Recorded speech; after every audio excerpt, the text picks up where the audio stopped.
tempat di mana orang berkumpul lalu kumpul banyak, tapi tempat di mana kita mau belajar banyak, ya, bertumbuh banyak dan berbuat banyak.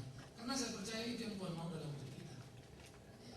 Dan saya harap setiap kali memasuki tahun seperti tahun sekarang 2006, saudara punya gairah. Sudah ada beberapa kali kita mengadakan kebaktian yang ketiga hari Minggu di tahun 2006. Terus pikirkan, 2006 saya mencanangkan banyak hal yang berkaitan dengan pelayanan saya akan mengembangkan, dan saya berdoa untuk itu sejak 2005. Ini sekedar sebuah contoh. 2006 akan dicanangkan tablet Reformata terbit 2 kali. Buku Mata Hati akan keluar. Lalu 2006 saya sudah memikirkan, saya tuangkan lagi bagaimana pergerakan-pergerakan dinamis, karena Mika nanti akan membuka cabang. Ya, Surabaya sudah, dan tinggal merekrut orang yang utuh. Lalu Bandung kita akan pikirkan. Lalu satu waktu saya rindu, di seluruh ibu kota provinsi ada cabang Mika. Lalu nanti akan ada rapat nasional Mika se-Indonesia, gitu ya. Wow, itu mimpi kita. Akankah itu terjadi? Saya tidak peduli. Yang saya tahu cuma satu, saya akan lakukan apa yang bisa saya lakukan yang Tuhan percayakan. Tapi untuk itu harus ada energi, ada keberanian, ada komitmen yang diberikan. Tanpa itu semua omong kosong. Maka saya belajar lagi ke belakang. Bukankah ketika kita memulai dari tidak ada menjadi ada itu berkat kasih karunia-Nya? Bukankah sesuatu yang ada sekarang tidak pernah kita mimpikan dan kita bayangkan, tetapi dijadikan oleh Dia? Maka bersyukurlah kita. Seperti apa yang dikatakan pemazmur, melihat di dalam sejarah hidup sepertinya kita sudah tidak berdaya, hancur berlantak, tak berguna. Tapi Ia menggambarkan Tuhan seperti bangun dari mimpi, mau menyatakan bagaimana pertolongan datang sangat menyenangkan. Seperti pahlawan selesai mabuk, muncul kesadaran, ia hebat kembali. Itu semua gambaran untuk menunjukkan bagaimana suasana dan nuansa ketika Tuhan menolong orang-orang kepunyaannya. Itu sangat luar biasa. Tetapi saat yang bersamaan terjadi pengkhianatan dari kita kepada Tuhan kita. Terjadi hal-hal yang akhirnya mendukakan Tuhan kita tidak terjebak pada perangkap-perangkap dalam hidup kita. Tragis, hidup kita berputar pada putaran yang sama. Sehingga akhirnya dalam pergolakan itu kalau kita mengukur hari-hari kita, hidup kita, kita tersentak. Tak ada yang beda 2004 dengan 2005. Lalu harapan apa di 2006? Bukankah itu menjadi menyedihkan? Lalu kalau kita mundur ke belakang, mungkin kita lebih terkejut lagi karena Nun jauh di sana 2000, 1900-an. Kita adalah orang-orang yang jujur, orang-orang yang punya gairah, kesungguhan yang hebat. Sekarang kita menjadi orang-orang yang penuh dengan trik. Tak ada lagi kesungguhan jika itu tidak berkaitan dengan kepuasan diri. Bukankah itu semua penurunan? Mungkin yang kau berkata, dulu aku tidak punya mobil, sekarang punya mobil. Apa artinya? Kalau dulu ketika tidak punya mobil kau dekat Tuhan, punya mobil kau malah jauh dari Tuhan. Maka pergolakan waktu menunjukkan ternyata kualitas hidup manusia tidak naik, tetapi turun. Ini menyedihkan. Kualitas waktu juga menunjukkan kepada kita bagaimana ternyata kekristenan tak bertumbuh dan berkembang. Tetapi kita pun hanya terlalu banyak mengeluh dan mengamati tanpa bisa berbuat. Itu pun menyedihkan. Mengatakan kekristenan tidak maju, mengatakan kekristenan banyak masalah, menganalisanya sangat mudah. Yang Tuhan suruh kita bukan untuk itu saja kan ya. Yang Tuhan suruh kan kita jadi terang, artinya merubah gelap itu jadi terang. Menggalami, memberikan kekuatan, keawetan, kemenangan, kemurnian bagi dunia. Akhirnya gereja yang satu tenggelam terbawa arus, yang kedua hanya berani meneriaki dan mengamati arus, tapi di arus bawah ia pun terbawa. Maka gereja ketiga semakin kecil dan semakin sedikit jumlahnya, yaitu gereja yang mengubah wajah zaman dengan bertindak nyata di dalam kehidupan. Tak sekedar seperti apa yang dikatakan Yakobus, berkata tanpa berbuat.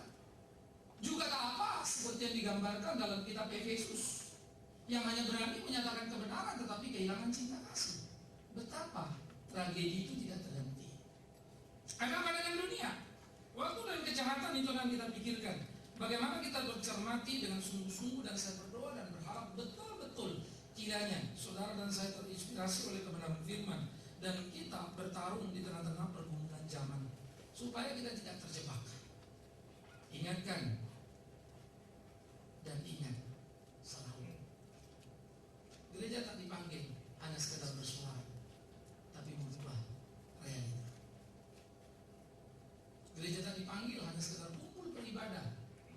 Alkitab, tapi melakukannya. Itu sebab ia berkata, baptiskan mereka dalam nama Bapa dan Roh Kudus, dan ajarkanlah mereka apa yang aku ajarkan padamu, dan lakukan. Efesus pasal 5 ayat 15 sampai 17 demikian firman Tuhan. Efesus 5, 15 dan 17. Karena itu perhatikanlah dengan seksama bagaimana kamu hidup, janganlah seperti orang bebal, tetapi seperti orang arif, dan pergunakanlah waktu yang ada, karena hari-hari ini adalah jahat. Lalu kita membuka satu bagian lagi, Kejadian pasal yang ke-6 ayat 5, saudara beri pembatas Alkitab untuk yang tadi. Terus kita membuka Kejadian pasal 6 ayat yang ke-5.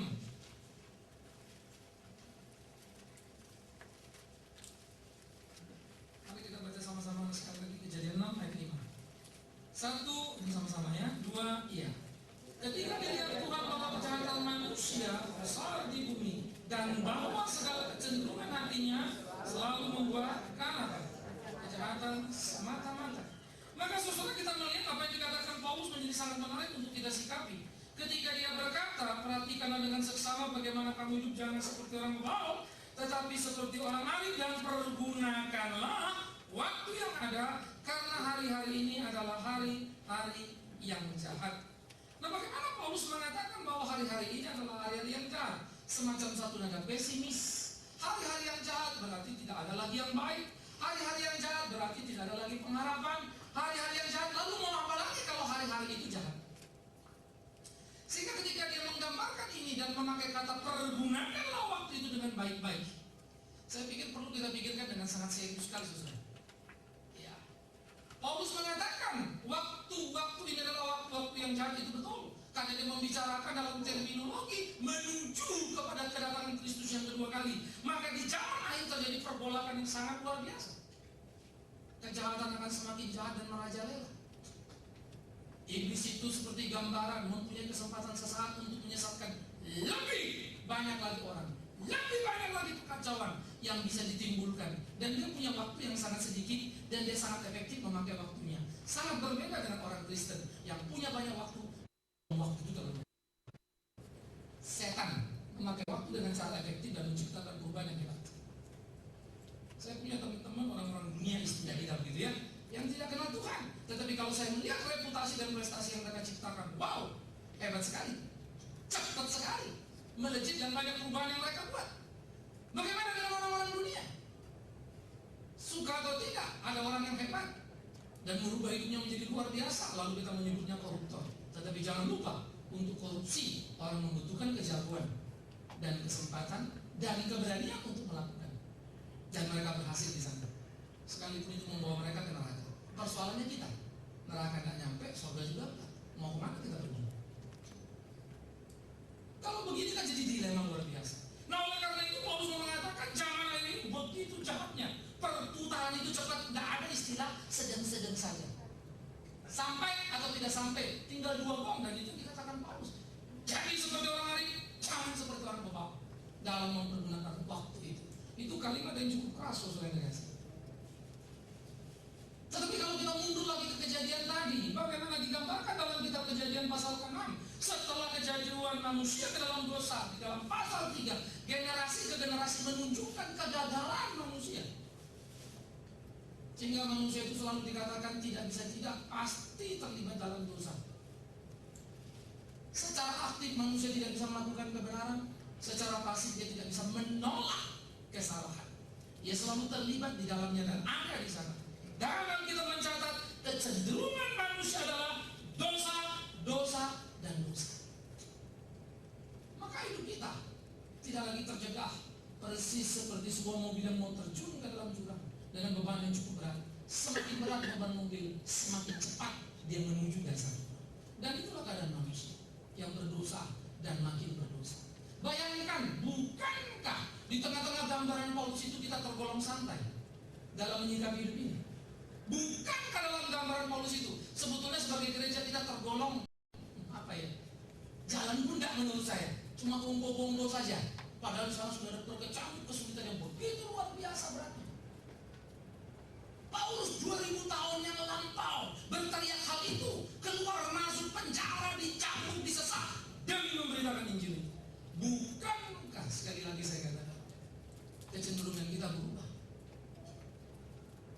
Paulus sangat sibuk untuk memikirkan pemberitaan Injil, tetapi kita sangat sibuk memakai Injil untuk hidup kita.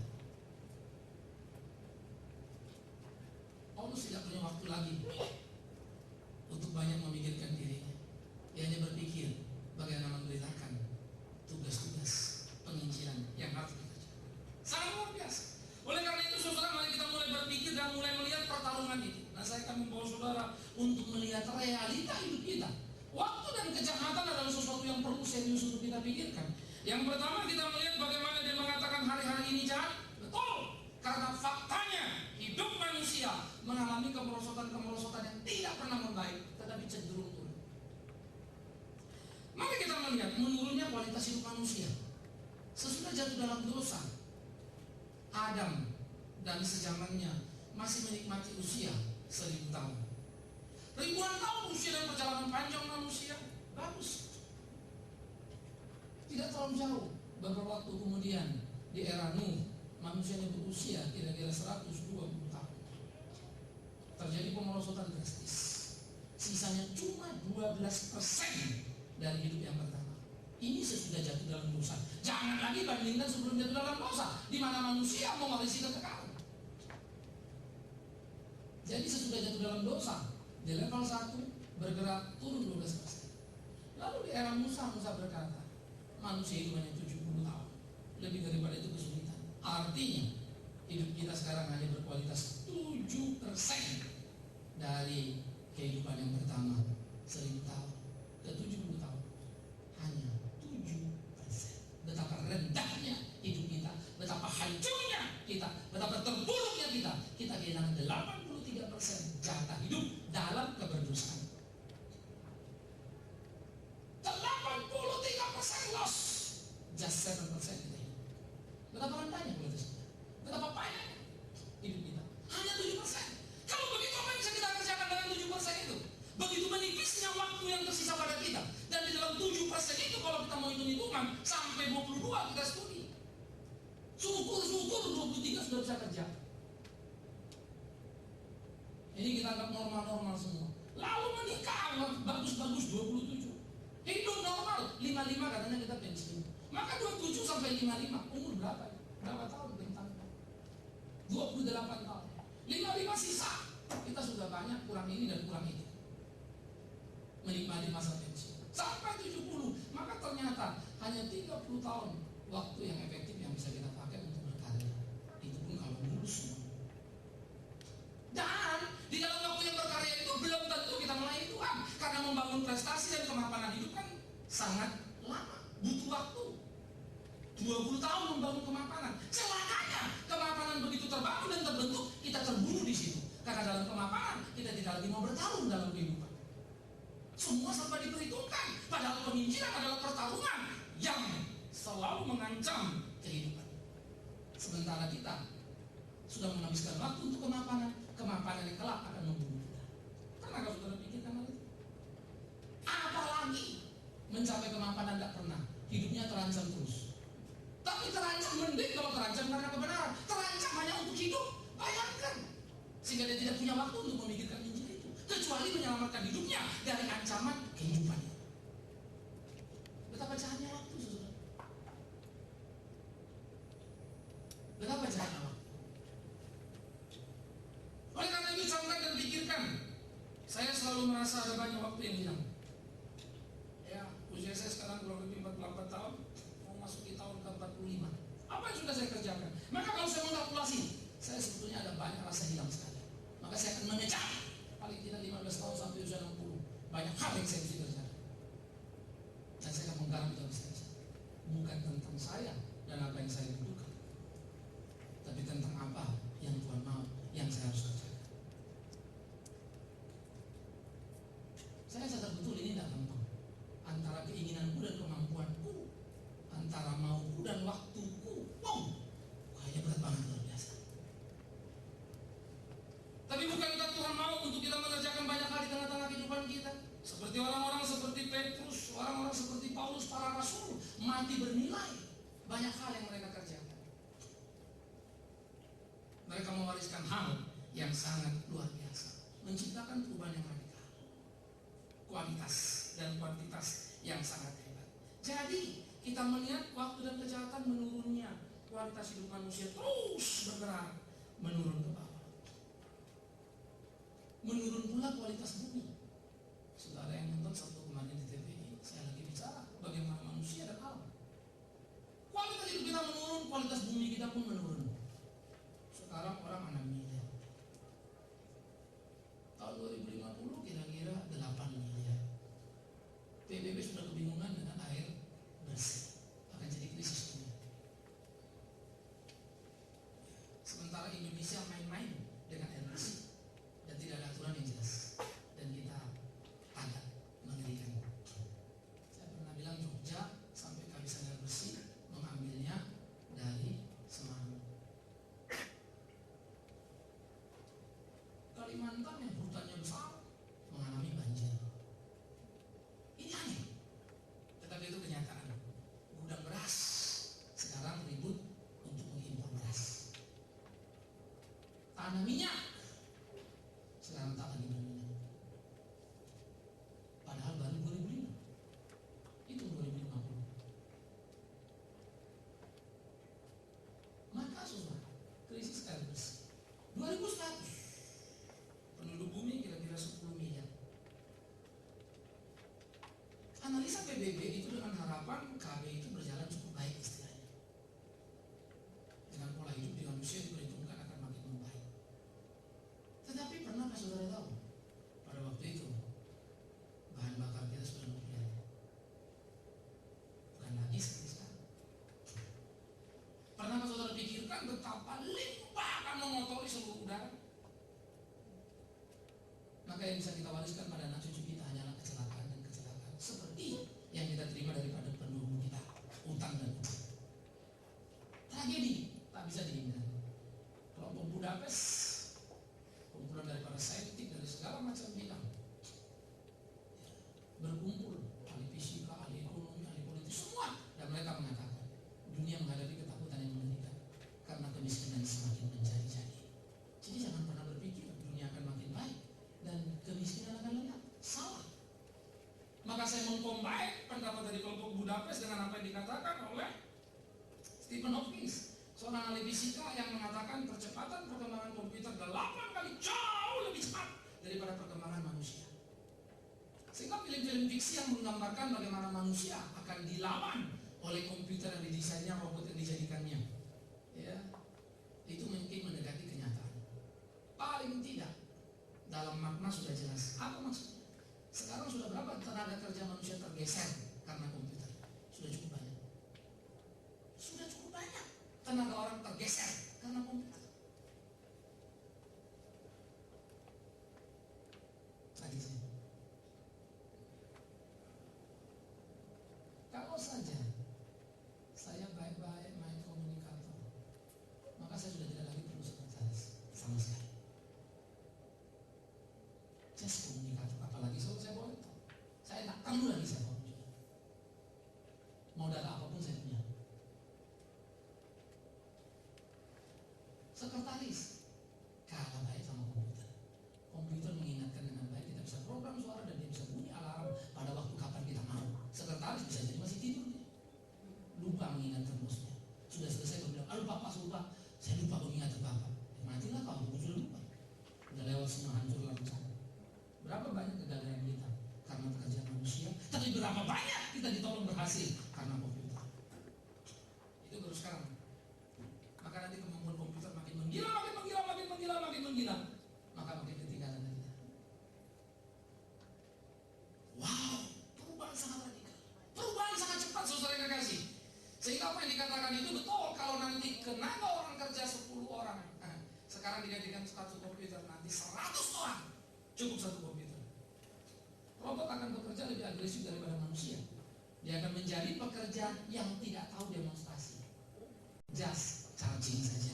Selesai kerja, charging, dia jalan lagi. Maka buru-buru mau demonstrasi apa? Tidak ada nilai lagi. Tragis. Pernah saudara pikirkan? Pernah saudara perhatikan bahwa parkir sekarang lahan sudah tidak cukup, sehingga orang tidak bisa parkir ke samping tapi parkir ke atas.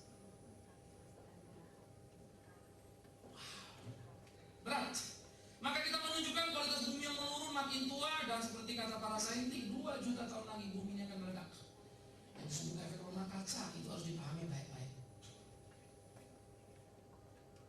Ketika kita mempelajari seluruh bidang dengan kuat di dalam teologi, saudara akan kaget. Terlalu banyak ilmu pengetahuan yang diajarkan oleh para saintis, hanya separuh dari apa yang mereka bisa lihat. Sosiolog hanya melihat daripada kacamata sosiologinya. Seorang politisi hanya melihat dari kacamata politisinya. Seorang dokter hanya melihat dari kacamata dokternya. Tapi orang teolog juga hanya melihat dari sudut teologinya. Mestinya kita komprehensif untuk melihat dan makin mengerti saya. Kenapa zaman dulu seluruh pemikir-pemikir ulung itu adalah orang teolog.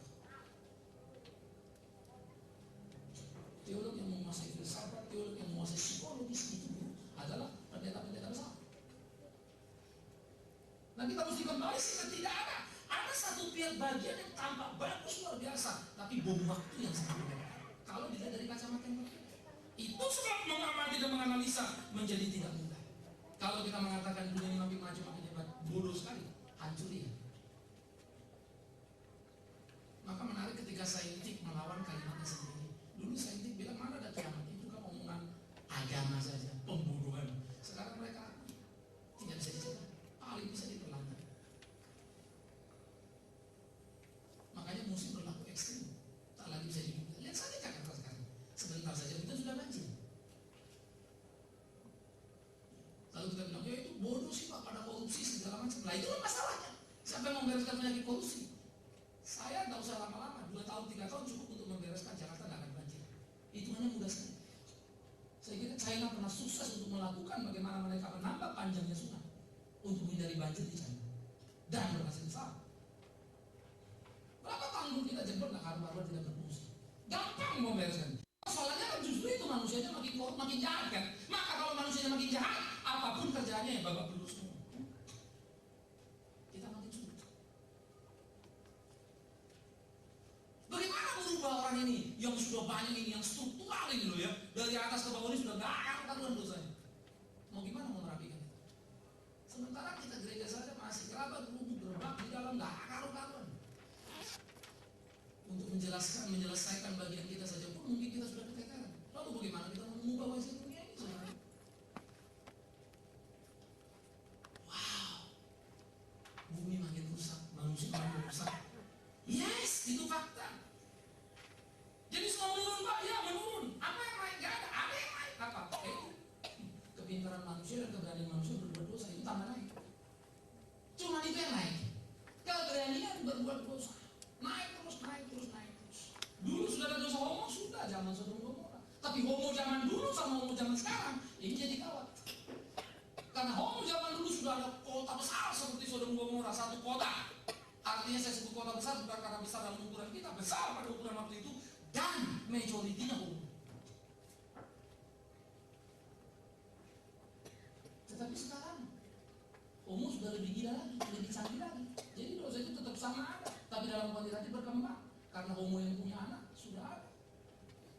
Berarti anaknya sudah umur 5 tahun. Tahun 2000. Ya. Saya harap ini kalau saya lihat bagian data saudara perhatikan. Kompas umat itu di salah satu negara bagian di Amerika tidak disebutkan pasangan dari Inggris homo minta izin untuk punya anak dan dikasih izin. Sperma mereka ambil, mereka beli sel telur, dan mereka menyewa rahim seorang wanita dengan proses bayi tabung. Lahir anak kembar. Sekarang usia 5 tahun. Bayi tabung pertama sekarang sudah 43 tahun, sudah doktor berarti. Karena dia dikasih sekolah. Tapi dia tidak jelas, dia tidak dikasih tahu identitasnya. Dia diamatin terus, dicermatin terus. Tetapi apa yang ingin saya katakan?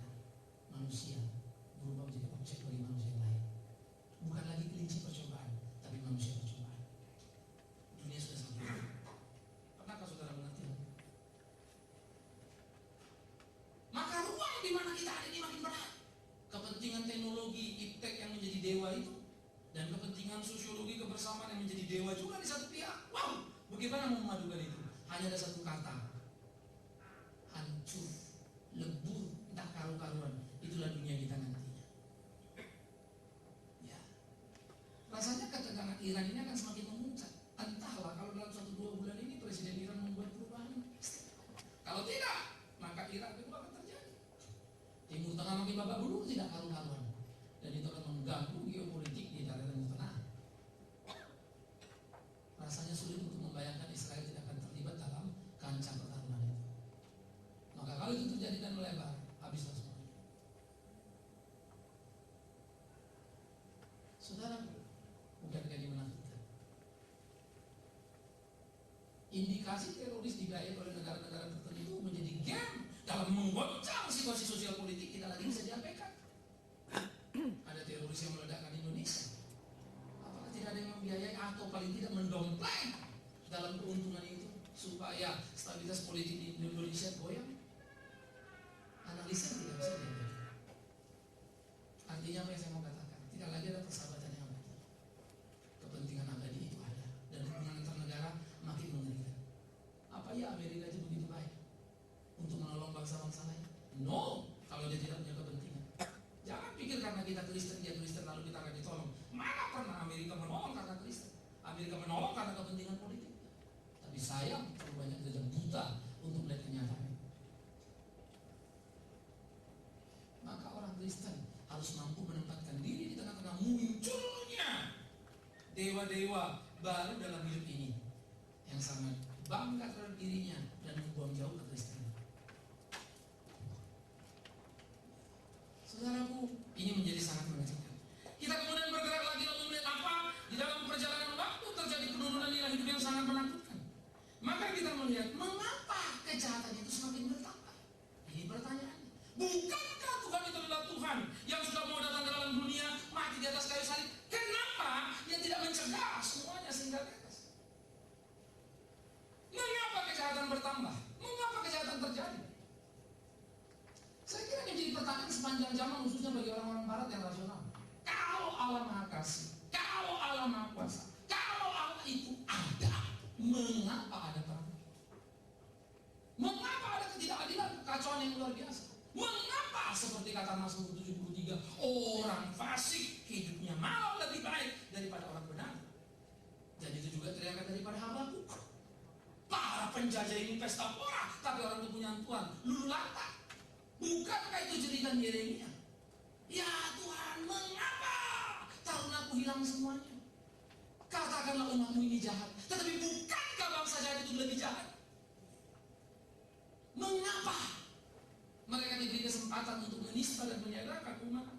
Kalau Nabi saja bergumul, maka zaman rasional bergumul, saya kira yes. Kalaupun saya bisa mengatakan hari ini dan bisa menjelaskannya hari ini, saat ini, bukan berarti saya tidak bergumul untuk hal itu. Tetap saja kemanusiaan sulit untuk menerima kenyataan kalau kejahatan itu benar. Tetap saja kita tidak bisa terima. Maka saya mengalami satu konflik batin yang ini antara apa yang saya tahu dengan kenyataan yang saya alami, sehingga saya tidak mampu untuk menjembatani. Pengetahuan itu seakan merontok dan lumpuh. Apakah kita ini orang-orang yang tidak tahu mana itu yang dosa dan tidak baik? Tahu. Tapi bukankah kita terjebak juga di dalamnya? Apakah kita tidak tahu bagaimana cara kerja yang baik? Tahu. Apakah kita bekerja yang baik? Bukan. Tradisi. Waduh, itu yang bikin konflik batin makin berat. Karena tahu, kalau nggak tahu kan enak. Ada orang tidak tahu kalau jalan itu berbahaya, dia jalan aja. Padahal di situ banyak penjahat. Dia tidak peduli, dia nyanyi aja, dia enteng. Kenapa? Karena dia tidak tahu di situ ada penjahat. Hanya dia digorok dan mati. Tapi ada orang ketakutan setengah mati pada waktu harus lewat dari situ. Kenapa? Karena dia tahu jalan itu penuh dengan penjahat. Pengetahuan menimbulkan ketakutan. Oh, ini sisi yang jadi mengerikan lagi. Tapi di sisi lain pengetahuan justru menjadi penyelamat dan bisa menolong kita. Dalam dunia sains saja begitu. Tapi pengetahuan mana ya yang bisa abadi? Maka betul kan Alkitab takut akan Tuhan. Itulah permulaan pengetahuan yang pas. Bergumul untuk mengerti kebenaran. Jadi kalau begitu, mengapa ada kejahatan? Mengapa kejahatan bertambah? Pertama, itu merupakan bukti ketidakmampuan manusia berdosa untuk hidup benar dan baik. Saya suka kejadian anak menunjukkan ketidakberdayaan manusia. Semakin hari manusia hanya makin berdosa. Secara aktif tidak bisa melakukan kebenaran. Secara pasif tidak bisa mengatakan tidak ada dosa. manusia lumpuh, tidak berdaya. Maka perubahan zaman ini menjadi bukti yang tidak bisa dibantah. Dunia adalah laboratorium yang sangat besar yang menunjukkan kegagalan total dari manusia berusaha. Kalau saya melihat perjanjian lama, saya melihat humor Tuhan yang sangat tinggi memainkan sejarah. Ya. Saya pernah memperhatikan pada waktu saya dari Israel terus masuk ke Mesir, balik lagi saya melihat perhitungan itu baik-baik. Yes, saya baru sadar betul. Ada berapa negara di zaman PL yang paling hebat dan pernah heroik justru Babel yang menghantam meluluhlantarkan Yehuda dan Israel. Ada Persia yang besar, ada kerajaan-kerajaan yang luar biasa, Niniwe yang tergolong besar. Tapi habis yang sisa sekarang cuma dua, Mesir dan Israel. Babel itu ya sekarang itu yang diyakini. Tapi artinya tidak ada nama itu lagi. Yang ada dua, Mesir, Israel. Tuhan hebat sekali. Untuk apa? Untuk kepentingan dia. Apa kepentingan dia? Bukan KPR dari Mesir anak kuku panggil. Bukan KPB dari Mesir anak kuku panggil. PL dimulai dari itu dan PB diawali dari itu. Dari Mesir orang Israel keluar dari di bawah pimpinan Musa. Dari Mesir Yesus harus kembali dari pelarian. Dari Mesir anak kuku panggil, bahkan mempengaruhi seorang presiden seperti Anwar Sadat. Mesir tidak boleh berurusan dengan Israel kalau mau Mesir eksis. Itu Muslim yang begitu. Coba pikirkan baik-baik. Sampai mempengaruhi keputusan politis dan dia berani berdamai Israel sampai dimusuhi oleh semua negara dan harus menanggung risiko ditembak mati. Saudara coba pikir baik-baik. Maka ketika Tuhan mau sebuah cerita berjalan, dia akan jalankan. Tapi Mesir tidak menjadi baik. Mesir sampai sekarang kaya, miskin, utang banyak, buruk di mana-mana. Israel tidak juga tenang, dihantam kiri kanan. Persoalan tidak pernah kunjung selesai. Walaupun Palestina akan mendapatkan tanahnya, tetapi itu tidak akan sama dengan beres karena radikalisme di Palestina sudah menggila, sudah menjadi darah mereka. Maka mereka tidak akan pernah puas selama Yerusalem tidak menjadi ibu kota mereka. Dan tidak pernah bisa dibayangkan Yerusalem akan dilepas Israel sebagai ibu kota. Sekarang ibu kota di seluruh dunia bilang Tel Aviv, tapi tidak. Ibu kota sekarang sudah di Yerusalem. Itu praktek sudah jalan di satu, bukan Tel Aviv. Hanya memang pengakuan internasional masih menyebut ibu kota Israel adalah Tel Aviv. Tapi Israel tidak. Maka sulit sekali membayangkan kapan mereka ditenang. Dua-dua ada, masih Mesir ada, ini ada, tapi dua-dua juga kaya. Mereka mirip pecundang dalam tanda petik dalam percaturan dunia masa kini yang dipimpin oleh Amerika dan kawan-kawan. Apa ini politik ini? Kok kita mau bayangkan itu sulit? Kok seperti apa? Tapi Tuhan mau mengatakan bagaimana apa yang dia mau ada. Tetapi dia juga mau katakan di dalam apa yang dia katakan ada, seluruh ketetapannya tetap, dan dia biarkan dunia menuju pada kehancuran. Supaya manusia tahu ketidakberdayaan manusia dalam dosa. Bukankah Taurat juga diadakan untuk itu? Sehingga dengan Taurat orang tahu orang berdosa, dan taulah manusia tidak mampu memenuhi tuntutan Taurat yang baik itu, yang bagus itu. Manusia gagal. Di PB pun hanya manusia gagal untuk mengikuti Injil itu, dan dunia cenderung menuju kehancuran. Dan Tuhan Yesus sudah mengantisipasi. Kedua, kita akan melihat bagaimana bukan saja bukti ketidakmampuan manusia terhadap dosa, tetapi juga merupakan kejatuhan ke dalam dosa yang akan berakhir pada kehancuran yang total. Kita akan menuju titik kehancuran. Nah karena itu kalau hidup kita terlalu santai kan aneh ya. Kita lagi menuju kehancuran kok ya bisa santai gitu. Kok gereja itu bisa pada ribut dengan dirinya sendiri? Kok masih ada waktu begitu ya? Maka bagi saya setan itu hebat banget ya. Sampai bisa membius kita dengan gudang apa dan dengan butir-butir ekstasi itu membuat kita tetap happy padahal sudah mau kecemplung ke apa namanya ini goa api ini, jurang api yang habis kita kebakar dan bisa keluar, tapi masih kita berbudak mirip seperti orang bawa mobil ngawang pada depan di jalur raya karena dia tidak sadar, ceder hantam mati. Dalam kemabukan manusia bisa mati dalam tawa. Tapi waktu mati, habislah semuanya sia-sia. Maka saya pikir setan hebat sekali. Tuhan sudah mengatakan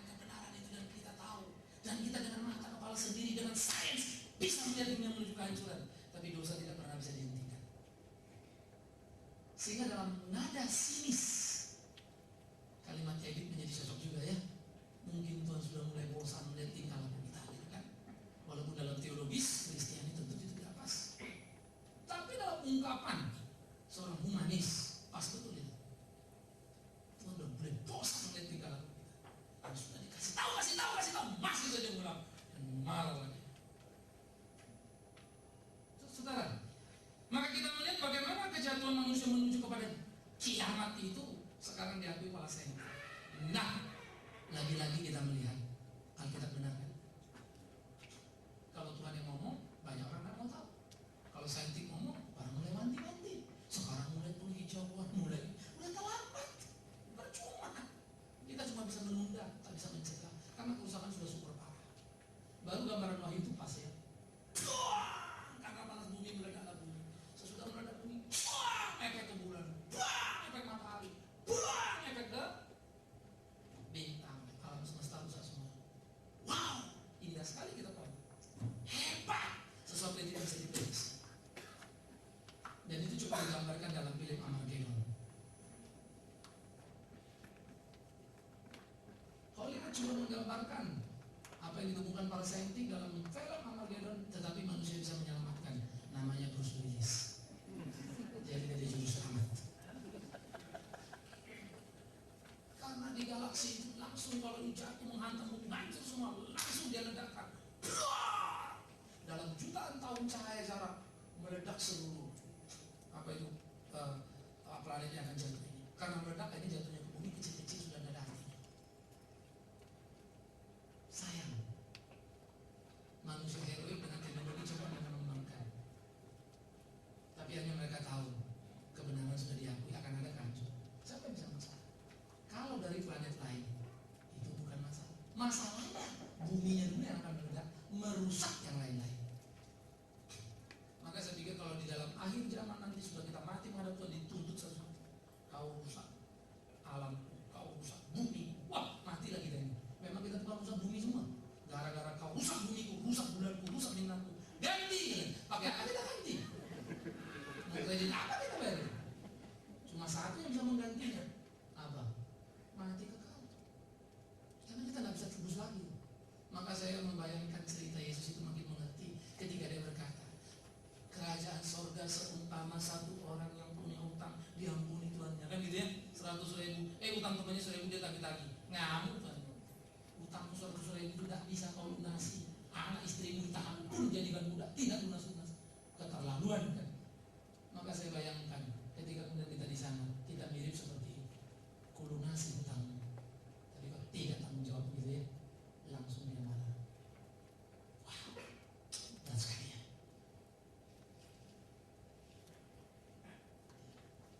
Tapi kalau sudah takut gini, nanti sudah diskusi dengan orang lain. Tapi kan Pak, kita sekali selamat tetap selamat kan Pak, gitu ya. Rasanya saya sih yakin, yes betul. Persoalannya bukan itu.